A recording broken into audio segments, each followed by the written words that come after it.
we're going to have a much warmer session right now inside the auditorium. A very good afternoon, good evening. What did you have? Yes, I had a black coffee and I'm wide awake. Jab bhi jago, tabhi savera. Very good evening to all of you present here today. On behalf of Raza Foundation and Yogi Books, I am very glad to have you all over here today. We are going to start the program very soon, but before that, may I request Professor Goswami and Mr. Vajpayee to please come up on the stage, on the dais. I honestly believe that the luminaries on the dais do not need any introduction today.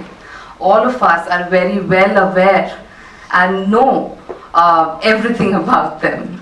And so, with this, I would like to hand over the mic to Vajpayee sir. But before that, would you like to launch the book?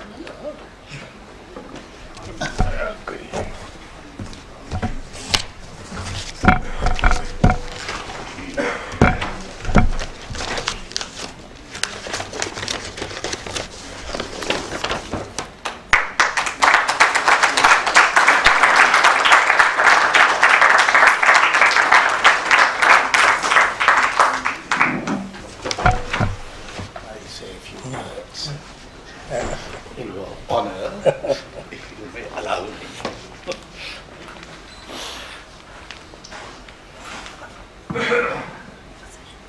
Dr. Goswami and friends, usually in any program which Raza Foundation organizes, whether independently or in collaboration, the trustee secretary, that is me, does not release a book.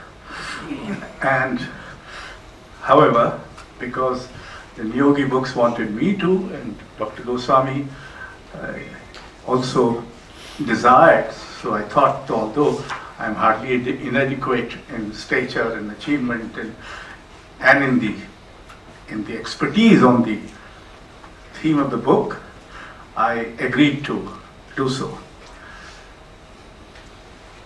Art history is not a very popular genre in India, in spite of the fact that we have such a huge amount of art. And art historians are very dull people, mostly. And this is intended particularly to be addressed to Kavita Singh. Now, Dr. Goswami, however, is a very, very rare exception to that tribe. And what do art historians do in the first place? Hopefully, art historians bring to our attention what might have escaped our attention and what needs to be paid attention to. Two, they make us see what we have not seen before, at least not with that enlightenment which they bring to the artworks.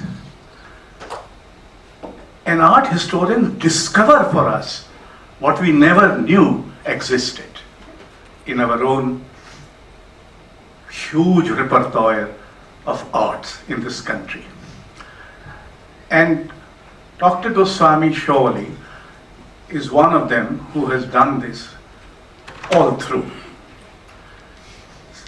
Art historians also give names to what have been largely lumped as anonymous. So now we know the name of many artists whom we had never heard of. Manku and the other one. Nansu, yes.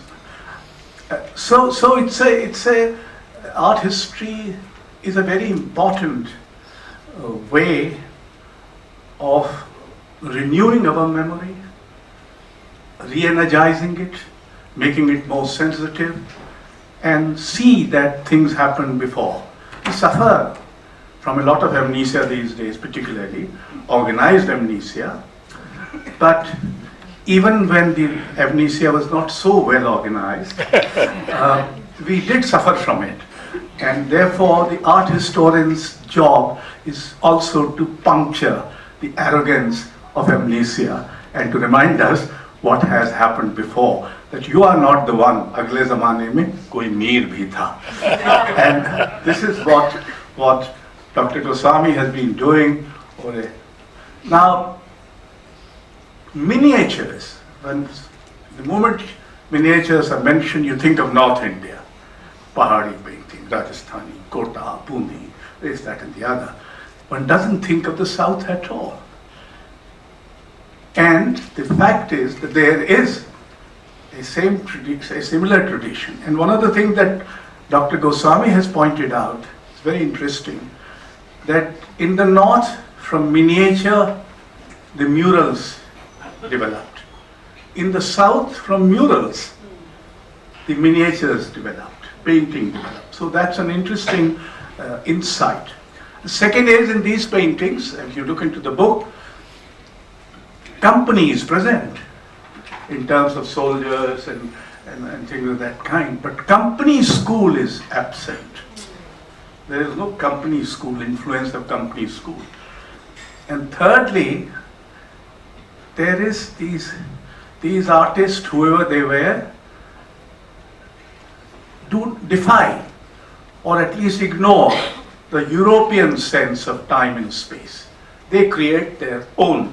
And it is an amazing sense of time and space. It cuts across and it makes you feel very, I don't know what to say, the word disturbed is a slight of a negative way, but you can sometimes be disturbed into an insight. You can be disturbed into reality. You can also be disturbed into maybe joy. And you see these works and the way they have treated the space and time. In the same work, something is happening at two different times, and that together. So it's a very, very interesting, and for me at least, I mean, many of you are, of course, much more knowledgeable than me. I know the limits both of my knowledge, but more importantly of my ignorance. And I must say, we all should be grateful to Dr. B.N. Goswami to tell us something or to show us something which we had never suspected existed. And thanks to Niyogi books, which have brought out, and many of you who have come here to listen to Dr. Goswami, I'm sure on your way back would like to pick up. Some have, and they're showing it off in a big way because it's a big book and you can't hide it either. You can't put it in your purse. But many others who haven't would pick up a copy. Dr. Goswami.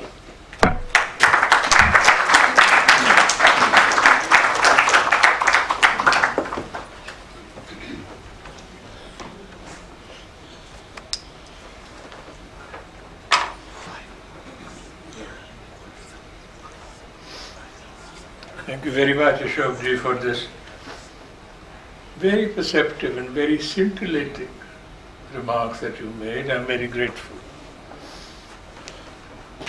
And I'm grateful to Niyogi, the Niyogi family, for having had the courage to bring out a book of this kind. So it's not a popular theme. The Bhagavad is, but not painting from South India. And I'm grateful that this has happened. When Ashokji talked about hardly anything about South Indian miniatures being known, he's absolutely right. You can pick up a whole book on Indian painting, a whole book, and hardly anything of the South will appear there. Oh, there was a Urdu critic, Ali Ahmad Surur, who wrote on, he opened his essay on criticism in Urdu literature. And he says, Urdu adab mein तनकीद की हालत वही है जो माशूक की कमर की होती है. Non-existent, right? It's so thin, so extraordinarily thin. So तनकीद जैसे है वैसे है. But may I begin with a series of apologies? We've had a major problem with projections and so on. So we considered different, because the focus was not right. It's still very far from what it should be, but still, you can at least see what it is on the screen. So we were considering various options, requesting Mr. Bikash Niyogi to give everyone a book so that they can keep it and look at it. Kavita was considering another option. She was leaning over the parapet. She might have been about to jump. Had frustration of what is going to happen, is it going to happen at all. I was here from 5 to 6, 6:15, 6:20, 6:25. Finally we got a senior technician who fixed some of it. I think the fault is with the cable or with the stars. You can choose. When we look at the painting of the South, we have to open our eyes and our minds. And remember what Mirza said. Mirza said, Sad jalwa roobaru hai, jo mishga uthaiye. Itna hai bas deedar ke saman laiye.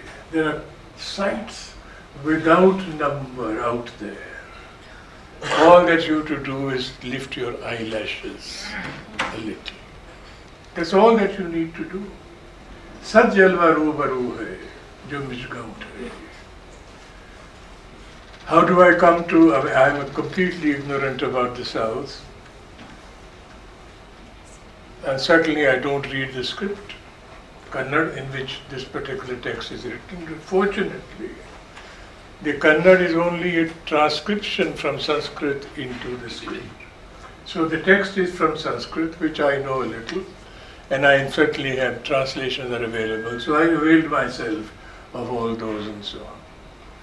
But let me explain briefly. Long years ago, I was lecturing in San Diego, and a friend of mine, C.K. Prahalad, the business guru of great reputation in America, he happened to listen to a lecture of mine, and I referred to some of these illustrations from the Bini collection, and he immediately said, we must publish it. So, good idea. He gave some money to the museum. Then it lay with the museum for 15 years, the money. Nothing was happening because a director changes, then a curator changes, then an assistant curator changes, then an assistant director changes, and so nothing was happening. But here I was, having made a promise to a friend who passed away 3 or 4 years ago to do this. And so pushed. So inadequate as it might be in terms of scholarship, in terms of my own contribution to it, here it is. But let's get into a frame of mind to look at these images. I remember at this particular point a wonderful occasion. I was in Zurich and the Festival of India was being celebrated. A troupe from the south, very celebrated troupe of Kudiyattam performers was there. And they came, and a friend of mine, director of the museum, he said, I would like people to see how these performers, these actors, do their makeup, because they were unfamiliar with it. And the task fell to me to take the people around where the big hall, and this was being done, makeup was being made. And you saw a series of people lying on their backs with their heads in the lap of somebody else who was patiently, bit by bit, applying the makeup. And these people, whom I had the misfortune of leading into this because they didn't know anything about the South Indian tradition. So they walked around and they kept on looking, it's moving at snail's pace. And then he asked me, why are they doing this? Are there no new materials available which can be done quickly? And they said, ask Guruji.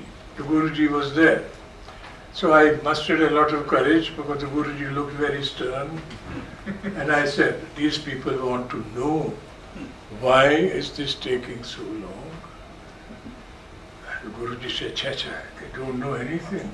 I said, obviously, otherwise they wouldn't be asking this. He says, please tell them only this.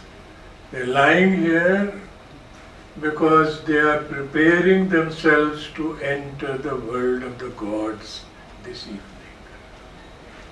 They need this silence to themselves. This withdrawal into themselves is what is important. That burnt a hole in my memory. Extraordinary. You have to prepare yourself to enter a different world. I'm not asking you to do the same thing. You can choose a lap in which you can place your heads. It's entirely up to you.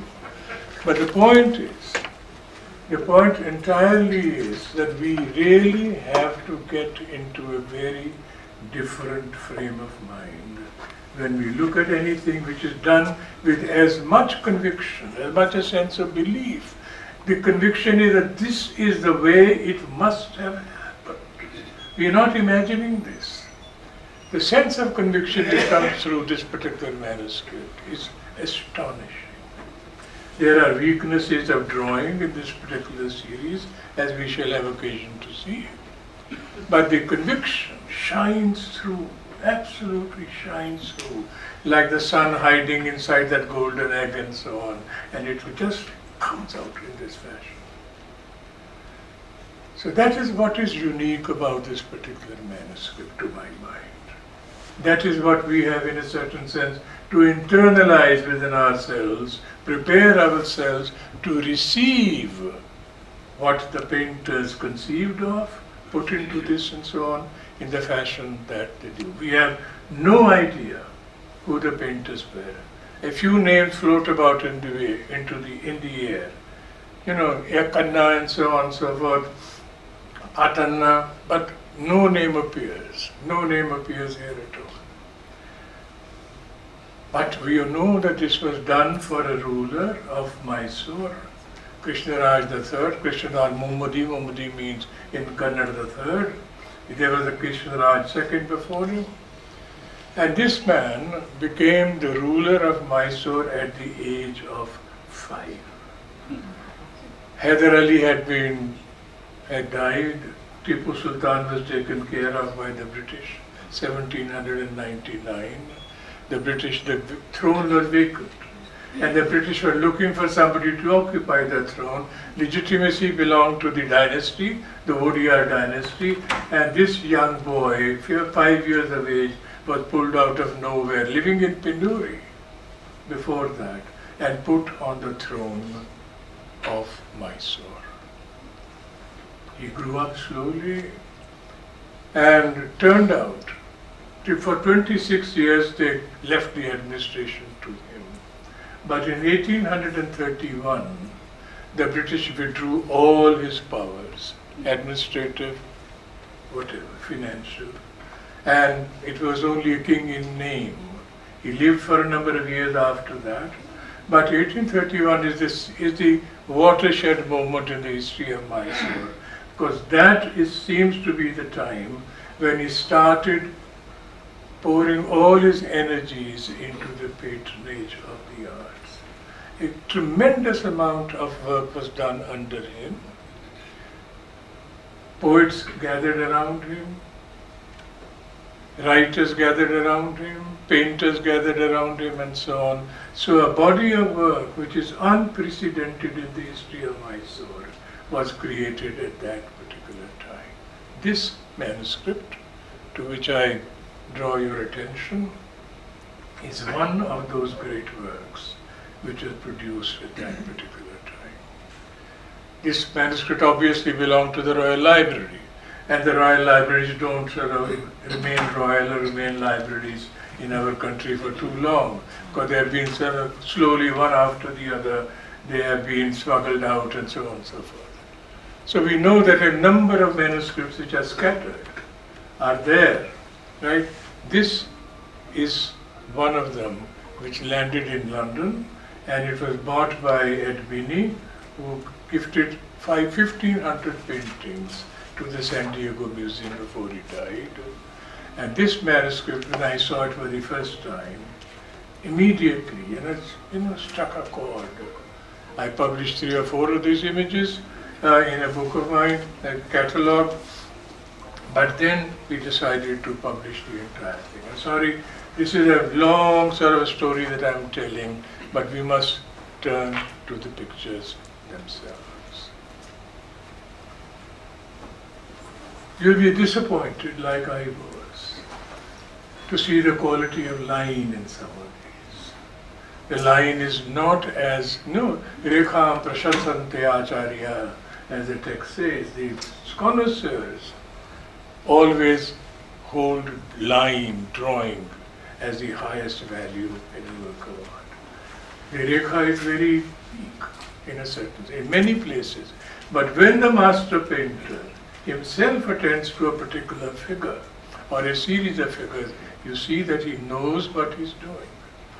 And it is the minor characters who must have been working under him, who make these doll-like things and so on.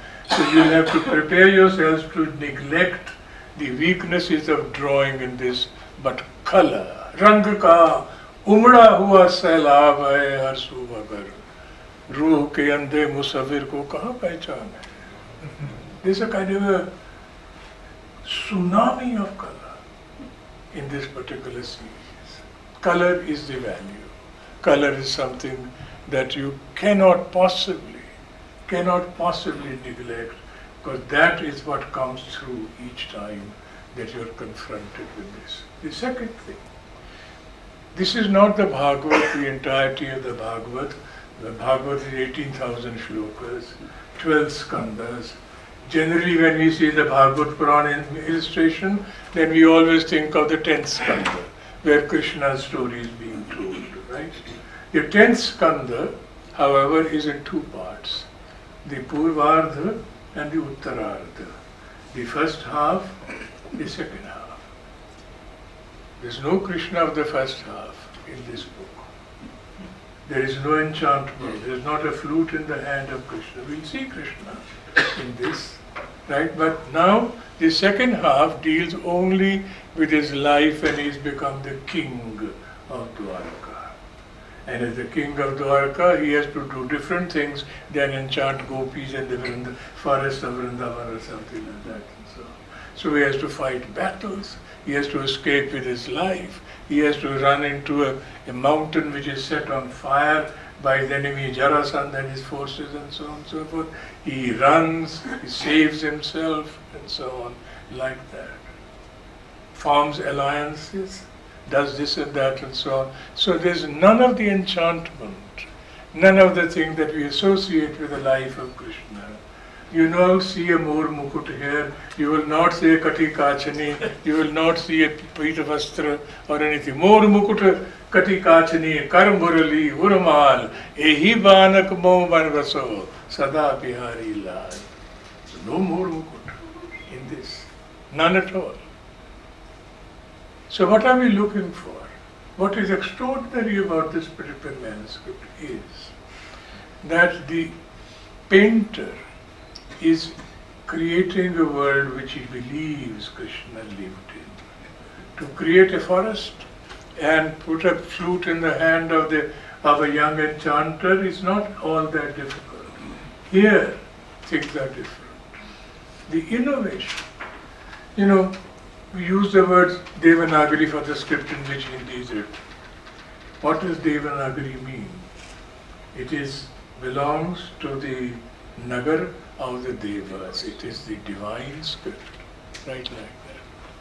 So when he creates Dwarka, and we'll see Dwarka in a moment from now, this is the way he thinks. It is the Nagar, right, in which Krishna lived, which was done for him by Vishwakarma.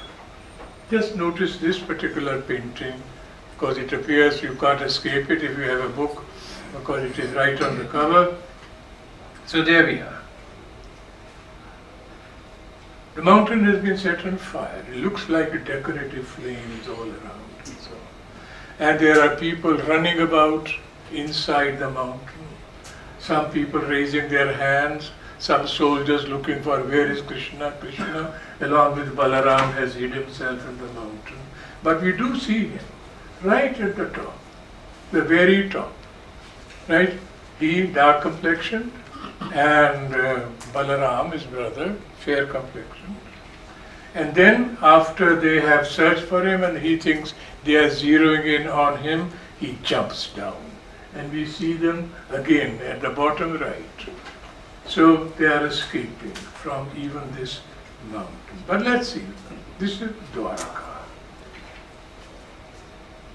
This is Dwarka. Right, as the painter imagines it. And you could see the extraordinary design of this,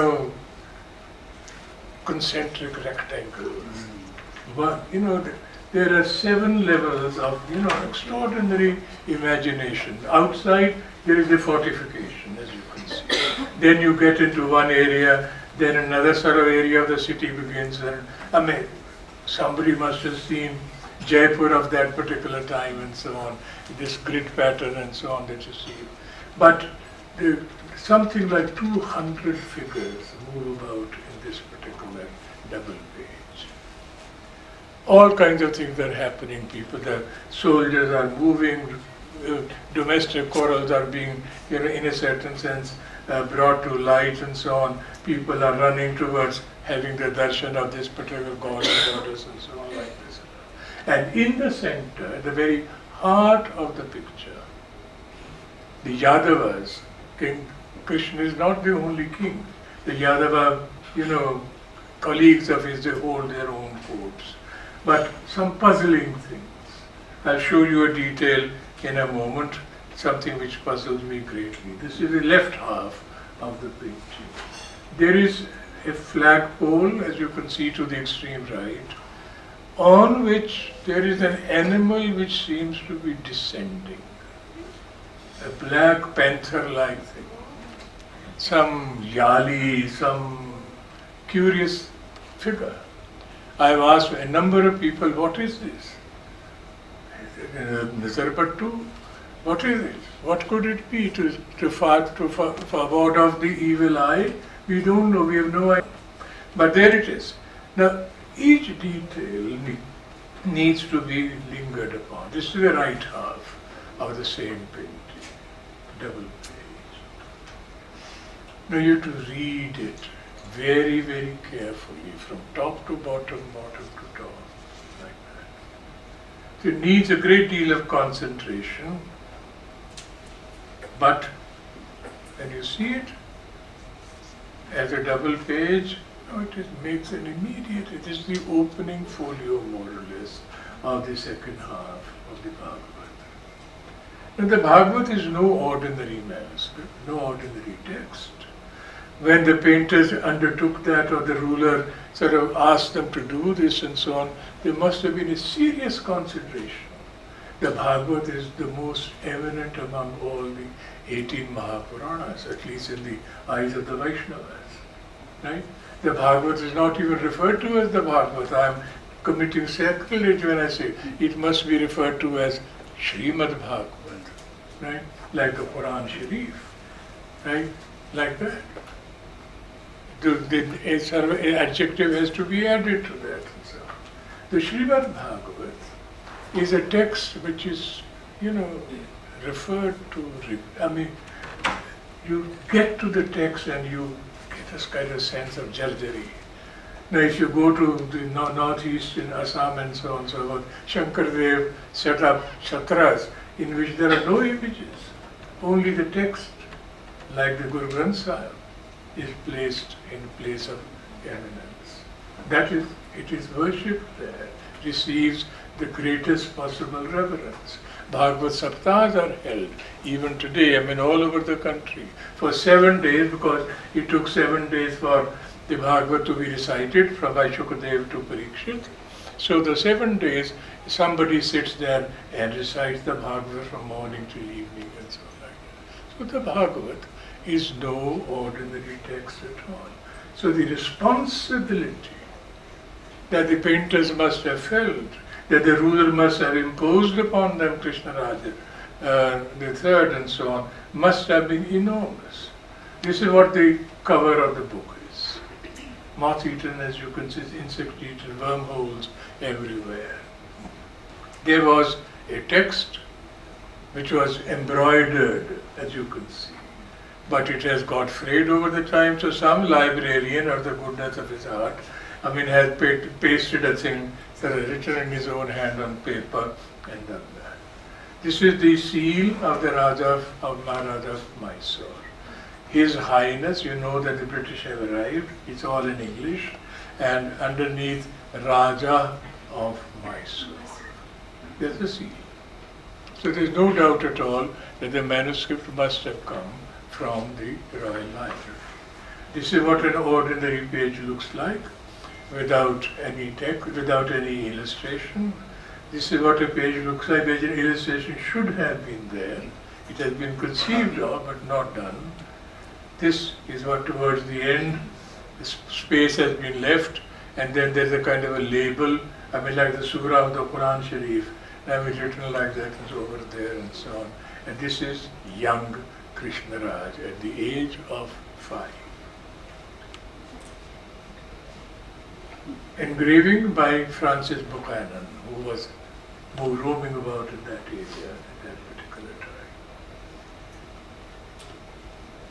And this is what he became towards the end of his life. So between the first image and this is Krishna Raj. Again, like in that particular period, the miraculous body of work came into being. This is what the Bhagavat enjoys as a status among people who believe in old texts. This is a Jaipur painting, it doesn't belong to the manuscript, but I just want to show it to you. There's a kind of two halves, and the left half is like the Darbar, right? There are 18 Puranas, which each book is placed on a throne, a small throne. The biggest throne belongs to the Bhagavat, and that is in the center, like a Maharaja holding court. And every Puran is named, this is Matsya, this is Markandeya, this is Padma, and so on and so forth, and how many shlokas it contains. There are many which contain more shlokas than the Bhagavat, but the Bhagavat is the preeminent thing. And the right half of the same painting, just for information or edification, we have the transmission. How do we see it? This is of course the left half, right? And this is the transmission. Vishnu narrating it to Brahma. We come down, Brahma narrates it to Narada. Narada narrates it to Vyasadeva. And at the bottom, Vyasa to his son Shukadeva. And at the extreme right at the bottom is Shukadeva reciting the thing to Parikshit. That is the context. You don't see this very often. You see this extremely rarely, but I'm just showing this to you and importing something from outside, because we have to see for ourselves the text, the importance of the text which the painters were asked to do. Now let's prepare ourselves for what Ashoka said, to enter a world in which time, as seen in the West, has no significance. Space can be manipulated. Yada charmavadakasham veshtaishanti manava, the text says. Then the extraordinary, the imagination. Yada charmavadakasham, the space is being treated. Man will be free when he takes space and wraps it around his loins like a sannyasi would and walks off with it. Walks off. Space to manipulate it in this fashion. right? So that is what we are going to see again and again. Episodes which are unfamiliar to you and me because even though they belong to the story of Krishna, this is the story of Krishna being pursued by a demon called Kala Yavana. However, Kala Yavana has a word. He cannot be killed by a Yadav. Right? He cannot be. So, Krishna devises a stratagem, this comes easily to him, and he leads him into a cave. In the cave is sleeping a man called Muchukunda, who has the power. He sleeps for eons of time. And when the danger is approaching him, the moment he opens his eyes, the first person on whose his eyes fall will be burned to ashes. So, he leads him into this particular cave, and you see towards the left, Muchukunda is lying, and this man, who Kaliyavan, is at the bottom left, riding boots and all that, right? You can see that. So he has been lured into this. Krishna is looking at this in the extreme top left corner of that reddish, the orangish area, and with his boots he wakes up Muchukunda in the darkness. There is no darkness here. And the moment he opens his eyes, the man is burnt. Kaliyavan is reduced to ashes. And then Muchukunda prays to Vishnu. But look at this we've taken the story. We understood what is happening, right? But now look at the details. The abstraction, the innovation. This is a rocky area. It's not a forest. But these tiny little dots that you see, black dots, it's as if there are eyes everywhere, in an animated film or something like this and so like this. Now this is what we need to concentrate upon as we look at this extraordinary manuscript. We have no idea at all, because naturally the instinct is to concentrate on where the action is, right? The action we have internalized. But these little details which I am trying to draw your attention to currently are the ones which we need to focus upon.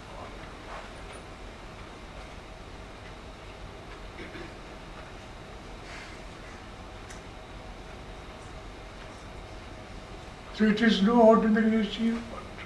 The painter knows exactly what he's doing. It's not an accident. He's not copying a forest.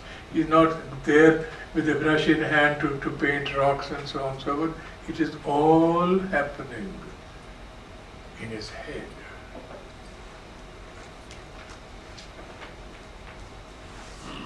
And this, of course, the burning hill. Keep noticing the details that come our way. You look at the sky, kind of fretwork type of sky, everything, scalloped. If you focus on a detail like this, passes your comprehension or imagination and mind.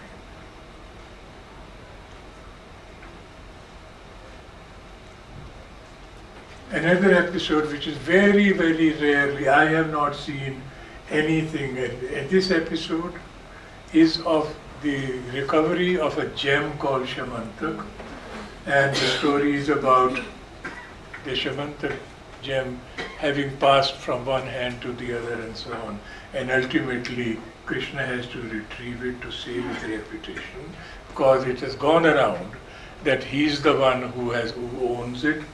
Actually, he doesn't own it.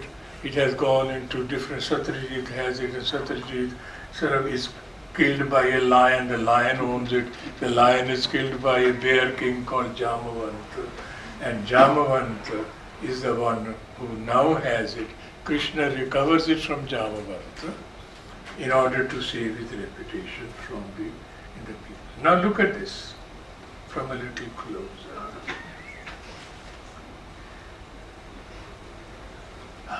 This kind of a rocky area in which there are caves, no cave is dark, then it's all in open light and so on, but colors keep changing.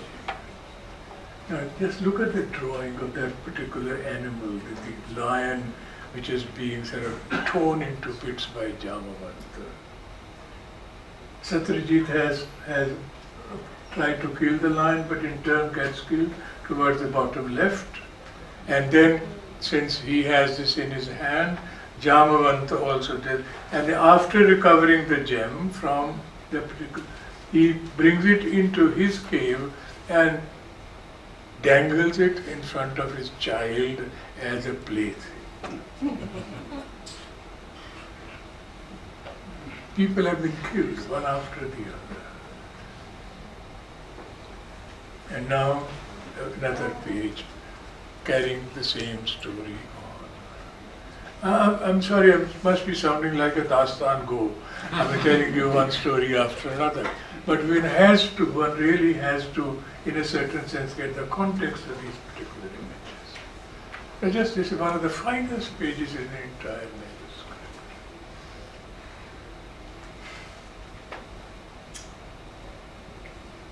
Let's look at it from a little closer. The fight between Jamavanta and Krishna. Krishna has entered the cave. The cave keeps changing its own sort of aspect, right? And the duels and the swords are, the shields. Krishna eventually enters a particular part of the cave where the baby bear is already sitting there and so on. The gem hanging over him. Bottom left, Krishna is now beginning to prevail. Jamavanta concedes defeat, bows before Krishna at the right. But, it would have been easy for the painter to break this up into rectangles, right? 1, 2, 3, 4, 5, 6 episodes, right? But the way he plays with line, the way he creates this kind of a wavy segments of a particular rocky hill and so on, is really quite extraordinary as far as I am concerned. You close your eyes after looking at this and you can almost, see the action and hear the noise. What must have been happening?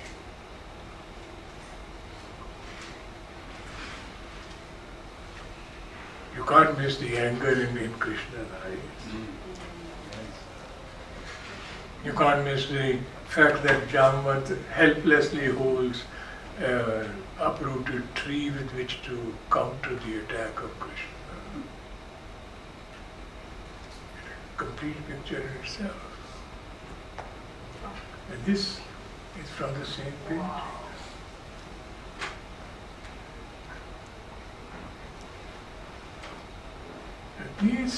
This play with colors, I'll take you to the complete picture where we had missed it, right?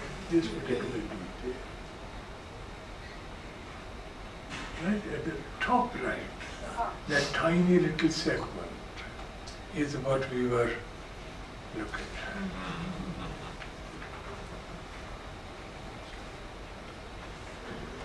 Four, right?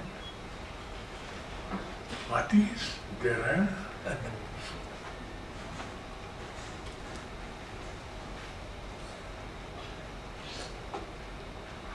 Another episode which we see in some paintings, Rukmini Harana.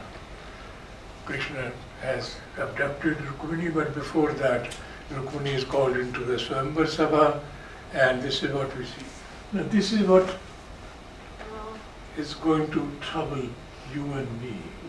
If you see there are hundreds of soldiers lined up, a whole row of chariots, a whole row of elephants and so on. And so they're drawn like dolls, right? Like, wooden dolls. But you have to neglect, you have to ignore them completely to be able to get to the bottom of it. I'm sorry.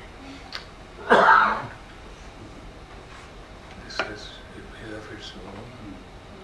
Yeah. In the center, Rukmini is led into the Sabha. And the lady who's introducing each person is Sutta. She points out there, and Rukmini is a little puzzled. Is he there or is he not there, Krishna?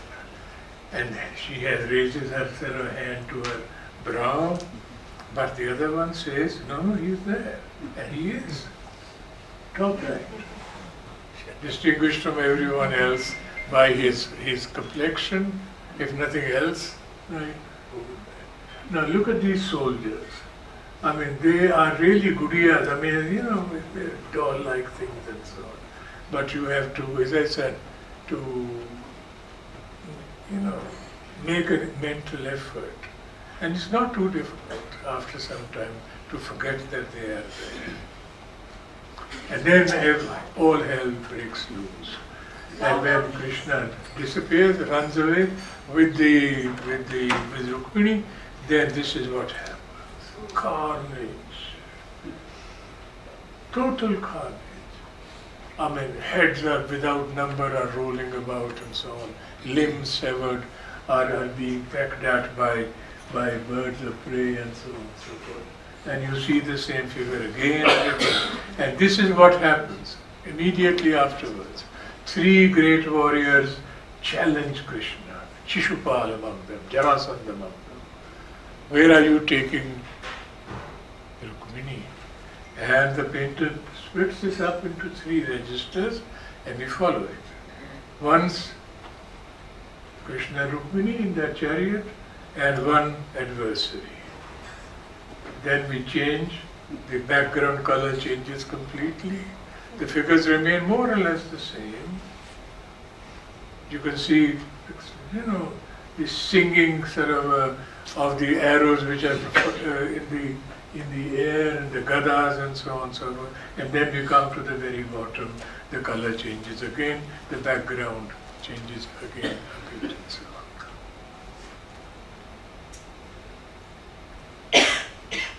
And then when they get home, the only thing that you really is celebration like this. I mean, Krishna almost remembers his childhood and, holy being or something like that and so on. But I ask you, as a painter, how would you paint these squirting colors like this and so on? Can you go wrong? How would you do that? Right? It's a courage. It's a chance that you are taking that it will come out right. Now these freehand lines that you see. Now this is, for me, the summum bonum one. This is that episode which I have not seen in any Bhagavad series that I am familiar with. From any school, any style. It is the canopy of arrows. What is happening? The story is like this. A new capital is to be built. A forest has to be burned. The Khandav forest. Khandav Daha. Right? The episode is called. How is it to be burnt? Naturally, Agni. And the god Agni appears. And the moment the fire is set, Indra, who doesn't like Agni too much, showers rains and the fire goes out. They light the fire again the same thing happens. And who to go to? The go-to person in this particular case is Arjuna. Arjuna appears and he says, I can do this. And Arjuna says, I am going to shoot arrows at a speed that they will form a canopy in the sky. So not a drop of rain will come down. The fire will continue. Interestingly, in the Bhagavata that we are talking about, the episode is very briefly referred to. very, very briefly referred to. It is in the Mahabharata that the Khandavda is spoken of at great length, right? So the painter who does this knows exactly what must have been the Khandavda in the Mahabharata. It shows you a kind of range of awareness on the part of the painter in this fashion. Let's look at this. This is the forest. If you like to count the number of animals who are fleeing for their lives and so on, you're free to do. There are flames everywhere, and then if you see a kind of a diagonal line from bottom left to the middle of the top and so on, these are the arrows, and that is the canopy of arrows. I'm sorry. This is Agni. This is what the canopy of arrows. Oops. Sorry. Poor Indra, extreme left, helpless, because his rain is not going to reach the ground. The rain falls.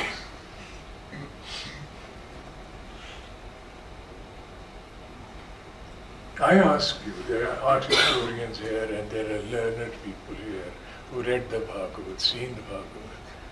Have you seen a text, an image like this? I haven't. I've seen quite a lot in my life. I haven't not come across this episode at all.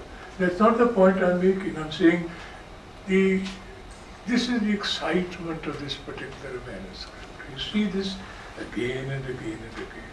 The innovation. Are you inclined to count the number of people that are there in this? Right? It will take you an afternoon. Narakasura is a citadel. He has 16,000 women who has incarcerated, right?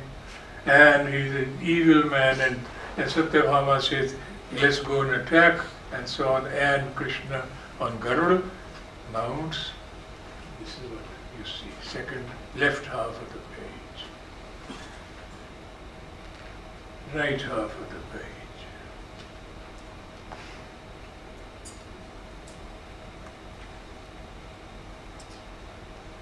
Who's killing whom?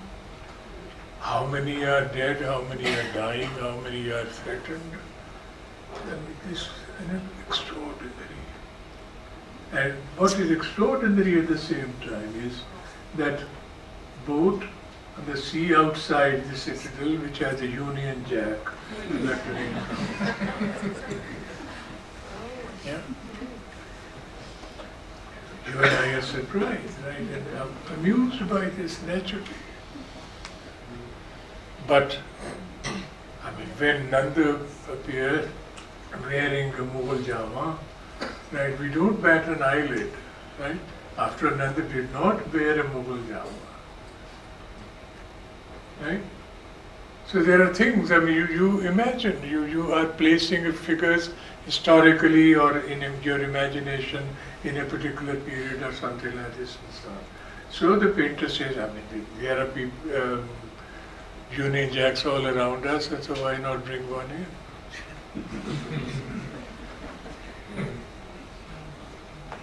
And this is the fortification of Narakasura. He had fortified himself with 7 different areas of defense.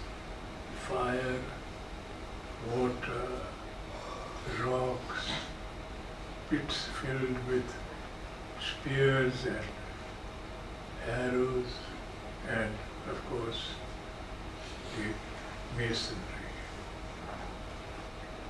This is what he has to cross, Krishna.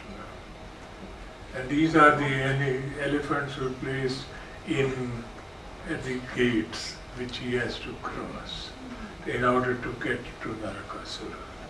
But he does, succeeds, and then he is welcomed after he is killed by Aditi, who knows, mother of Narakasura. Krishna has not only killed all Narakasura, but he also marries all 16,000 of those. And they all travel with him back to Dwaraka. How? Don't ask me.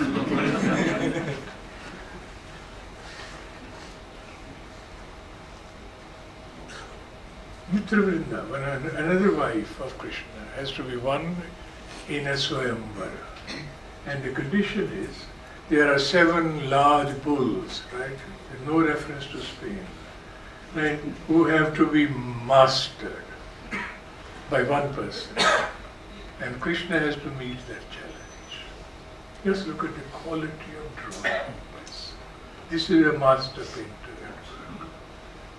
7 times we see Krishna, 7 bulls, each differentiated from the other by a different complexion, different skin color, and different posture or different moment in, and they're all unruly, as you can see for yourself.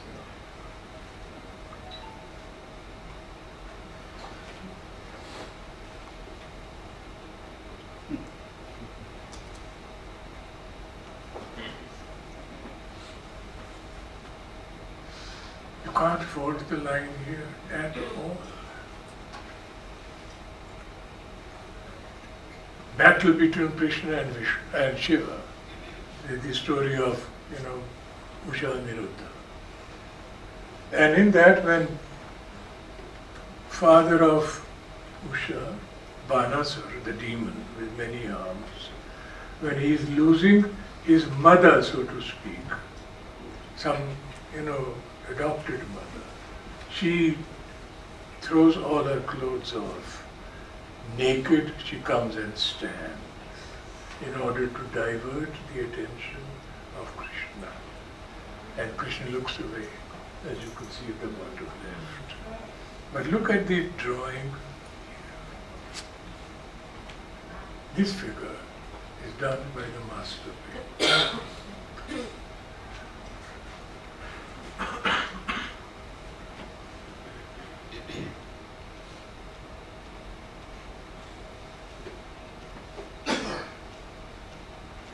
I'm taking a bit of time. I don't think I'll keep you for more than 5 or 7 minutes. 7.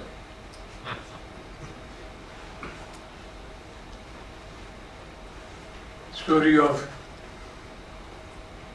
Usha Niruddha. Pradyumna has been brought up in Mayavati, who recognizes Pradyumna to be an avatar of, or a son of Krishna. She saves him and is walking or sailing, floating, swimming through the clouds.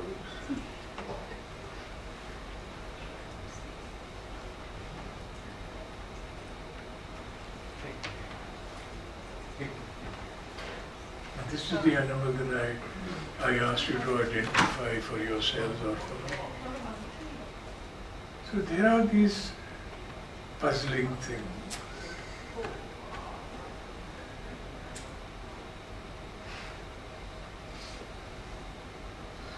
The eye has to be trained to throw out the unnecessary, the distracting things and zero in upon these luminous details.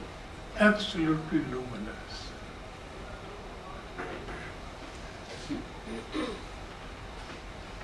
What are we looking at? Francis May's work? Blobs of color like this? It's a mountain? A rock? What is it? The degree of abstraction that we see in this, and this, I'm very deeply impressed by this.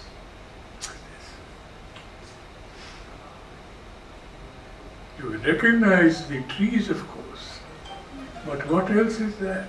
These are rocks in the river Yamuna, which Balaram is forcing to change course, and I've taken this detail from a larger painting.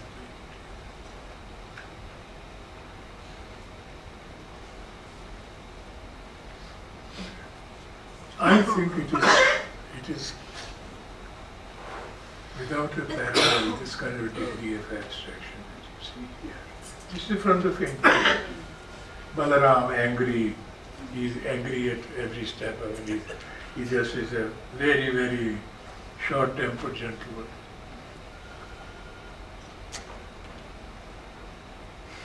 Balaram also almost deputizes for Krishna when he lands up with among the gopis. And you see him like this, and you're startled. They all know that he's very fond of wine, so prepare and in a huge matka, as you could see for yourself. And so, but Godavari with 7 streams falling into it. You know, the design, the sense of design, the innovation. I have not seen too many things like this before.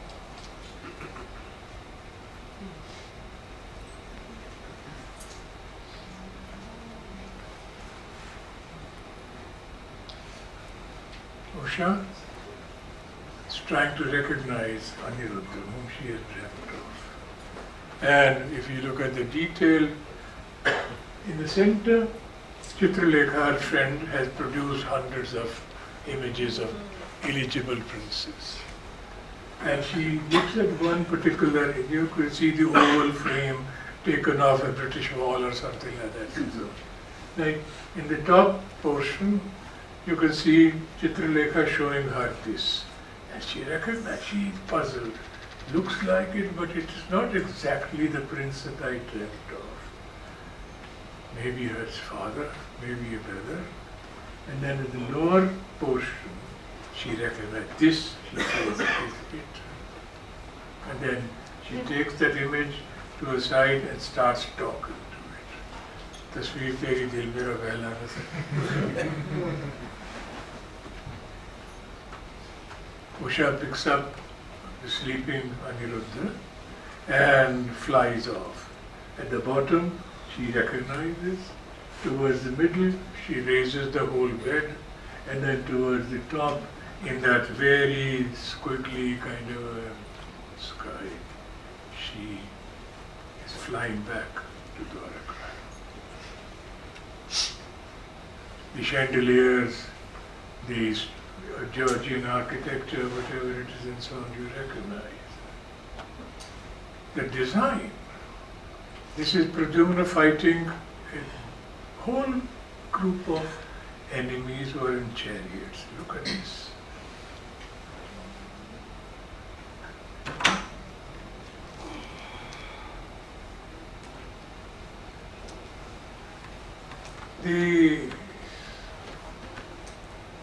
You have to excise, in a certain sense, the group of people standing behind the incomplete sort of chariot of Pradyumna. But this extraordinary circle, that's the way it happens. Hundreds of kings have been liberated by Krishna from the imprisonment of Jarasandha. And now look at the way the painter deals with this. These are two different folios, opposing. This is how it is. They have been released from there and they are coming down in a stream to come to the second page, left and so on, and pay homage to Krishna. Balaram gets into anger and he says to Hastinapur, I'm going to drown this particular city in the waters of the Yamuna.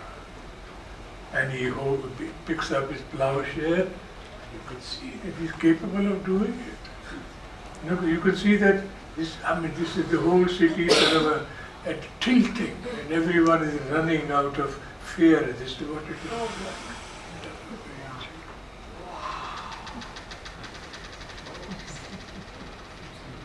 The like of which you rarely see.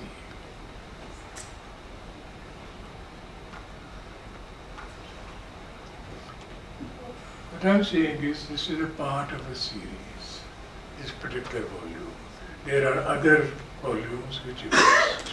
This is from a different group of paintings, a different manuscript. Different manuscript. Same atelier, Krishna Raj III, a Ramayana leaf, an extraordinary 7 volumes are in existence. 7 illustrated volumes of the Ramayana.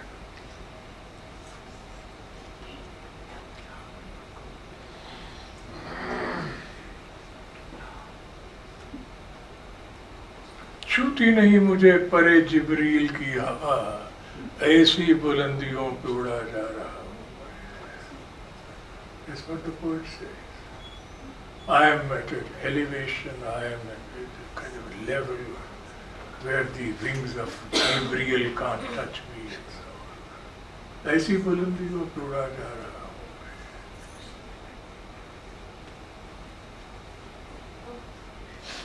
The sense of design in these and the innovation.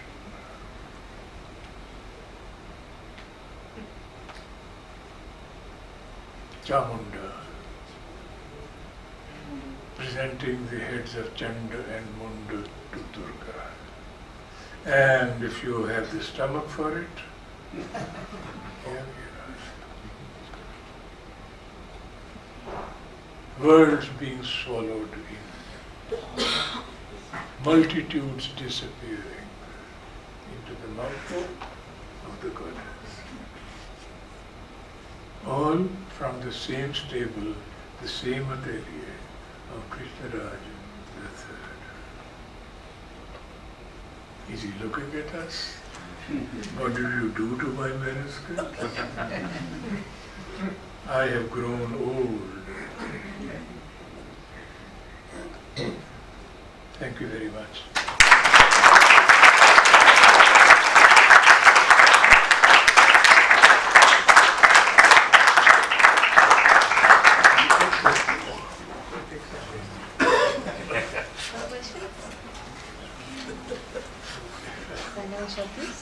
Near the end of the program, I must confess that I was in a bubble.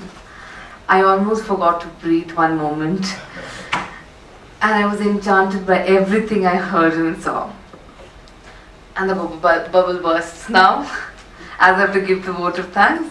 It really burst, and it really breaks my heart that we have to end the evening tonight here. But I'm sure the book will keep all of us company a little longer and enhance that feeling that I can't put into words at this point of time. With this, I would like to thank my stars that Professor Goswami really entrusted us with this book and found us worthy of publishing this book. Thank you very much, sir. I would also like to express my gratitude towards Mr. Vajpayee for his generosity and kindness. Your support has been is always immensely valuable to all of us at Yogi Books. Thank you very much, sir. Last but not the least, I would like to thank each one of you individually and personally for so many luminaries, and I can't just do justice to that. And that's why, thank you to all of you for coming here today and making this event a great success. Last but not the least, I would like to thank the Raza Foundation, IIC, and everybody from press and media for supporting us today. Thank you very much and have a great evening.